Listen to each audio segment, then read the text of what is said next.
Um, May nakita kong post na ang bayad daw sa mga influencers ay 14M. 14 million. Hindi ko alam kung paghahati-hatian or per head. Kasi di ba yung topic nga natin kahapon, yung mga bigating vloggers na iba naman ng content, biglang naging political vloggers na lang. Makikita nyo mamaya mga ate at kuya, let's not focus on the 14 million, baka hindi totoo. Pero makikita nyo, nagbabasalaang ng iba vlog yung mga kilalang vloggers. Oh my God! Grabe, nagbabasa. Bakit? Hindi nyo kaya mag-vlog ng ganito? Extemporaneous? Hindi nyo kaya mag-vlog ng ano may tawag sa ganyan eh. Yung walang script. Oh. Biglaan, something. Oh. Nagbabasa, huling-huli. Ito po, nakita ko yung post ni Kabibig. Sabi niya 14 million pesos ang bayot man ni siya nga Bisaya nga vlogger man. Uy, nakakatuwa kasi 31 million ang subscribers ni Kabibig. Ako 32 million na. Nung ako ay babagong nagsisimula nung last year, like, 'di ba, bagong gawa yung Maui Spencer natin, marami na siyang followers. Pero salamat, umuusad din yung channel ko, no. And maybe si Kabibig ay katulad ko rin, baka na take down din yung kanyang mga dating YouTube account, kaya siguro panibago na naman tong anyway.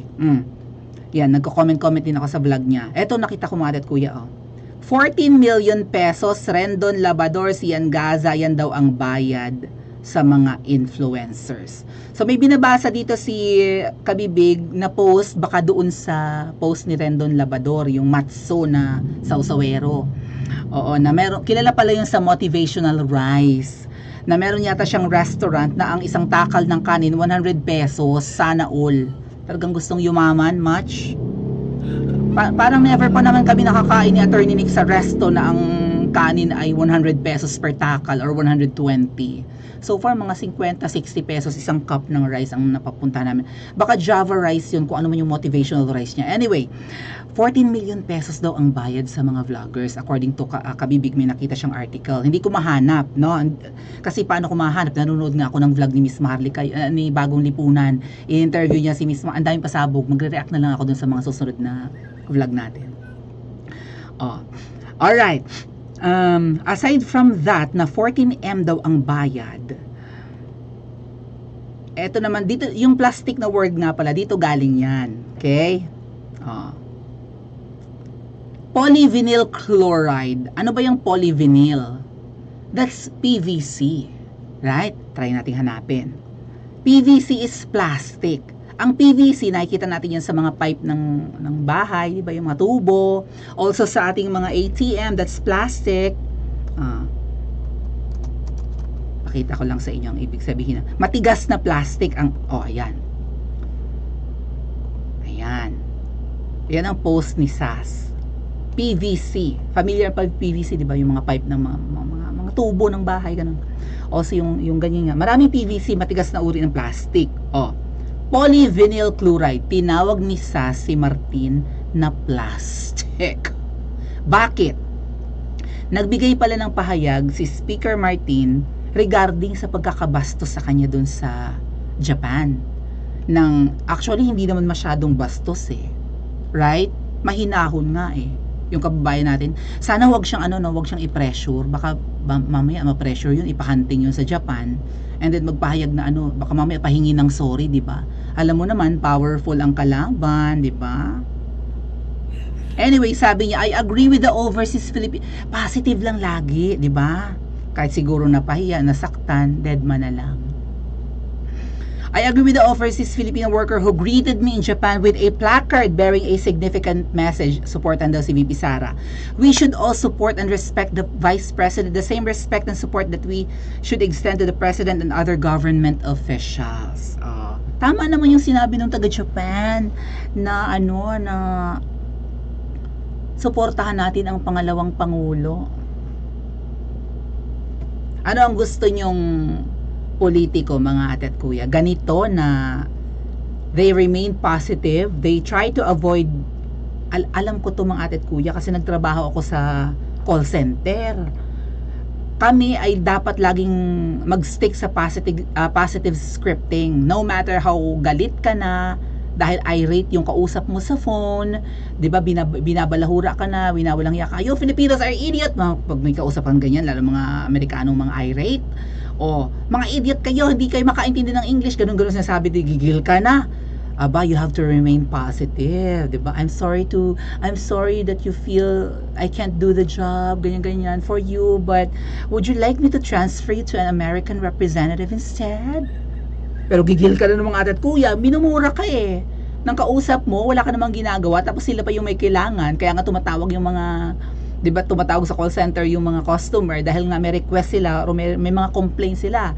May reklamo sila sa natanggap nilang service or produkto, kailangan nila ang tulong mo, gusto nilang ibalik yung perang binayad or paltan yung produkto, minumura ka naman.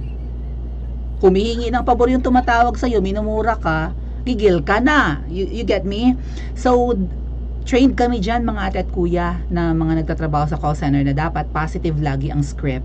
Huwag magmumura, huwag papatol. Kasi it's a sign of professionalism. But sometimes it's a sign of being plastic. PVC, sabi ni Sas. Siya wala siyang sasabihing masama, parang okay lang kahit nabastos ako, tama naman yung message, suportahan ang pangalawa, pero ano ang ginagawa behind our back or behind VP Sara's back, right? Anyway, dito po huling-huli itong si Makagago. Topic natin to kagabi, 'di ba? Si Makagago, isa siya dun sa alleged influencers na nasa payroll na dumadaan kay extraterrestrial. Kilala niyo si extraterrestrial? Si E.T.? Comment niyo sa comment section kung sino si E.T. Clue, kaibigan ni Tambi. Badi-badi ni Tambi, no? Isang politiko rin na parang nilamon na ng sistema. Tingnan nyo itong si Makagago. At napansin ito ng isang influencer din. Tingnan nyo yung mata niya, nagba-vlog siya about yung anomalya sa DepEd yata. Right? Kasi ang target ni na Makagago, ni Zian Gaza, ni Rendon Labador, si VP Sara. Okay? Tingnan nyo yung mata niya kung saan tumitingin at kung may tinitingnan ba habang nagba-vlog. Ako baga, may tinitingnan akong habang nagsasalita ako din eh. Nalimutan ko yung tawag sa ganyan. But anyway, Romualdez, may inila ang pondo ang Kongreso sa ilalim ng 5... Galing. Galing ni Idol. Ang galing. Again, laksan ko. Tingnan nyo ang movement ng mata. And ito baga ay magaling na vlogger or political vlogger or nabigyan ng script. Kayo na ang magsabi. Romualdez, may inila ang pondo ang Kongreso sa ilalim ng 5... Galing. Galing ni Idol. Ang galing magbasa ng script. Obviously, may binabasa siya. Sino nag-feed sa'yo yan? Sino? May inila ang pondo ang Kongreso sa ilalim ng 5... Galing. Galing ni Idol. Ang galing magbasa ng script. Obviously, may binabasa siya. Sino nag-feed sa'yo yan? Sino?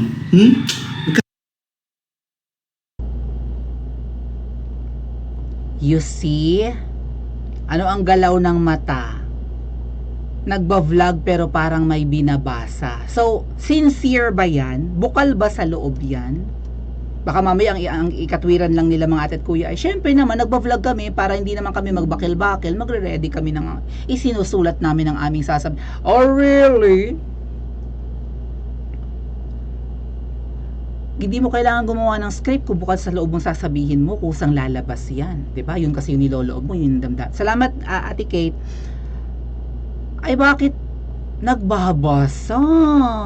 So kung nagbabasa ka at kung may nag-prepare ng script for you para lang maging dekalibre ka ng political vlogger, sino nag-prepare? O ang mata kung saan nakatingin habang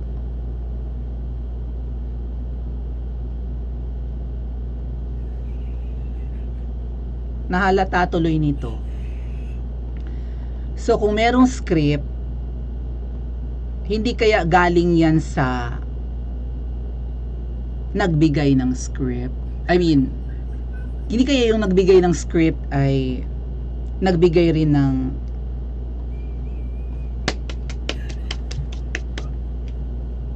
diba sabi kanina sa post ni ni Ako Si Kabibig, 14 million. Syepet, kaya ang 14 million? Apakaraing pera, no? Kung totoo yun. Ano sabi dito ni Tio Moreno? If you see content creators na wala namang contents about politics, katulad din ng Makagago, Zian Gaza, Rendon Labador na Sausawera, pero biglang nag-content about it, either promoting Tamba or attacking VP Sara Duterte, trust me, that content creator is bayad. Yes, we have proof. No need to deny. May patunay daw, may hawak na pruweba si Tio Moreno na ang mga influencers na yan ay bayad. Kasi kung hindi mo forte ang ito rin, tingnan niyo tong video niya. Ito si Rendon Labador, yung may motivational rice na 100 or 120 pesos per cup. Ito ay Matso, 'di ba yung kagabing topic natin, Matso. Tingnan mo yung mga nagpumupuso sa content ni Rendon Labador. Ipapakita dito ni Tio Moreno. Yan, teka lang. Lagyan ko ng audio ha. Tingnan natin. Sana walang copyright. Hold on. Lagyan ko lang. Pakinggan natin kung talagang witty or what.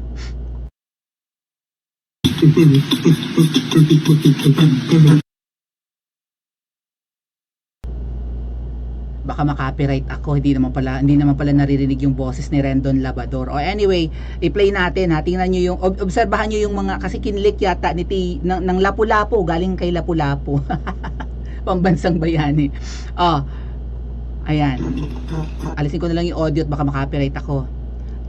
Tiningnan nila yung pumupuso sa content ni Rendon Labador, taga Angola, taga Jambi City, whatever, taga Egypt,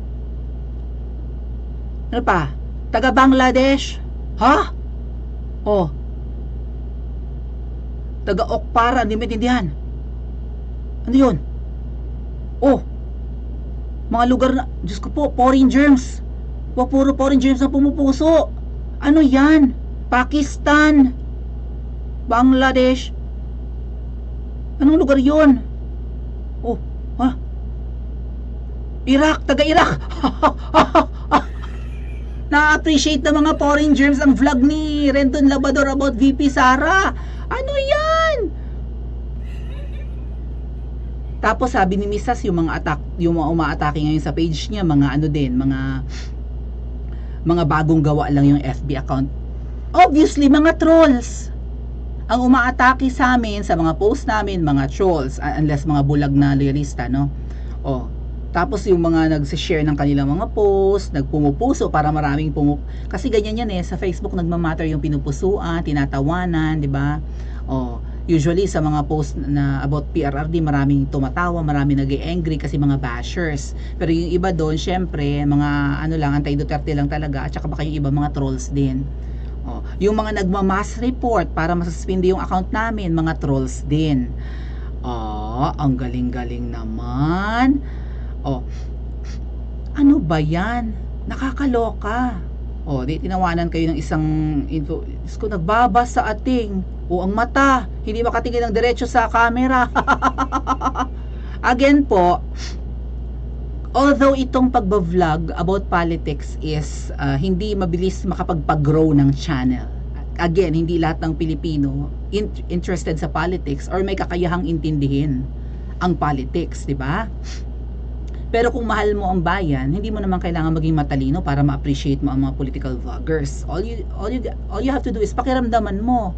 Ang vlogger ba na to ay para sa tama? Para ba to sa mabubuting leaders? Ano ba ang gusto ng vlogger na to? Gusto lang ba nitong sumikat or gusto niyang i-booking ang kawalang hiyaan ng mga politiko? Ano ba ang sinusuong ng mga vloggers na ito? Sumusuong ba sila sa panganib? Bakit nila nire-risk ang kanilang buhay? Para ano? Dapat hindi, kung totoo look at Sangkay Janjan, mga ate at kuya. Millions ang followers. Dating Marcos supporter. Kung tutuusin, dapat tuloy-tuloy siya sa pagbablog about the Marcoses. Tuloy-tuloy siya dapat sa pagkikiss ass. Total, ang nanalo yung sinuportahan ni Sangkay. Pero si Sangkay lumihis. Ayaw na ng political vlog. Baka nakahalata na rin na mali ang kanyang sinuportahan or nabudol din siya. Kapag ikaw ay vlogger at hindi malawak ang iyong knowledge, di ba? And experience maybe about politics, hindi mo kakayanin. Lalamunin ka ng politika. Mapapahiya ka. Batikos ng batikos kay VP Sara about 5.5 billion kuno na nawawalang remittance ng DepEd. O ba't hindi niyo batikusin yung 2.066 billion na traveling expenses? Mas malaki yon. I mean, hindi. Yung 28 billion ang mas malaki. Yung budget ng buong kongreso. Kung pera-pera din lang naman ang babatikusin, di ba? Dapat dito bumatikos mas malaki pa. Kayang ipaliwanag ng DepEd yung mga nawawalang remittances. Itong 28 billion na budget ng lower house, walang resibo yan. Certification lang. This is certify na naubos na namin ang budget. That's it. Walang breakdown. Walang accounting. Certification lang. O ngayon, na booking. Ang naubos nilang pera sa traveling expenses, mga 40 million pa lang. Ay 2.066 billion ang kanilang budget for traveling expenses. Yung putal pa lang na 66 million ang hindi pa nga maubos-ubos kasi 40 million pa lang. Saan mapupunta? Yung 2 billion mahigit. Hindi nila kini-question. Kapag bigla kang talon sa hindi mo naman forte, mapapahiya ka. Kung hindi ka backed up ng knowledge, ng experience, at hindi matagal lang yung research, di ba? Tungkol sa politics, at siguro wala rin talaga sa dugo mo or hindi natural sa iyo na maging compassionate sa mga Pilipino at sa politika, mapapahiya ka, hindi ka tatagal. Sabi nga po, ang mga politikong yan, they come and go after 3 years, after 6 years, tapos na. Anong mangyayari sa mga vloggers na to pag natapos na yung term nung sinusuportahan nila? Well, baka magawa ng paraan kasi may chat siya.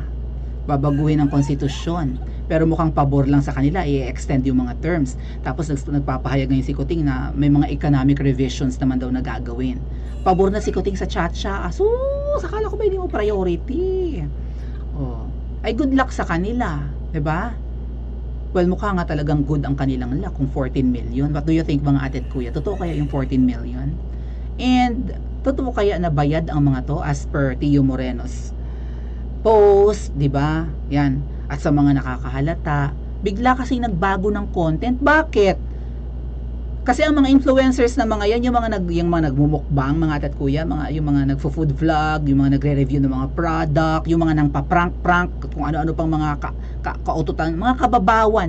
Yung mga sorry to say, ang mga vloggers na ganun ang content, mabababaw na vloggers. 'Di ba? Although marami silang followers, marami sa Pinoy ang na-entertain sa ganun sa mga prank-prank na ganyan.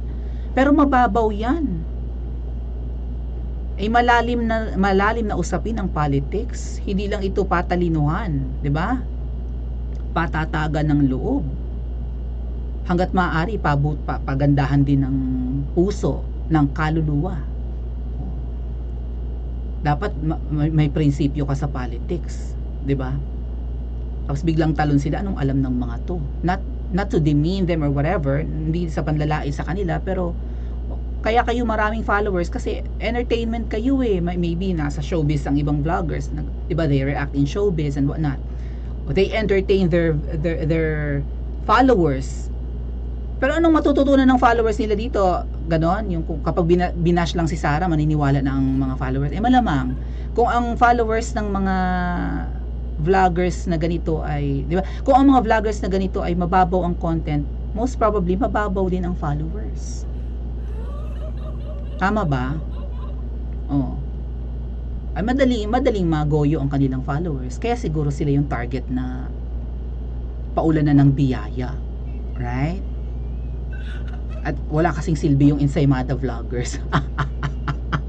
Pero nandyan pa rin naman ang Ensaymada, no? Kaya lang sa ranking, ito na ngayon yung ito na yung mga top caliber na mga vloggers kasi malalaki nga ang kanilang mga channels, mga Facebook pages, maraming followers, so sila na ngayon ang pambato. At katakataka talagang kanilang galawan ang target si VP Sara at todo kiss as kay Tamba. Oh, totoo kaya ang 14 million? Paki-comment po sa comment section at mag-like at subscribe din po kayo.